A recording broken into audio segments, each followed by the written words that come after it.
Ito, today is my birthday, February 14. Nag-decide akong I decided to buy a birthday cake. Actually today is Valentine's Day dyan sa Pilipinas. Pero 13 pa lang naman dito sa US. So nag-decide akong bumili ng cake. Tingnan nyo naman, nakakaiyak talaga. As in,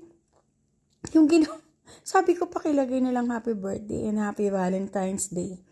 Tingnan nyo naman, naiiyak talaga ako. At tingnan nyo yung ginawa. Nilagay na lang doon sa ganyan na lang ang ginawa niya. Ginawa nung sabi ko, pwede mo namang gawin yan, happy na lang, tapos birthday Valentine's Day. Hindi mo na kailangan grabe naman yung ginawa nung Nilagay na lang doon sa ribbon ba, So, pwede namang happy birthday Valentine's Day. First time kong bumili ng birthday cake at saka Valentine's Day cake para sa sarili ko. Para i-content ko. Tapos nakakaiyak talaga, Buti na lang hindi pa dito sa US, hindi ko pa birthday. Gagawa lang sana ako ng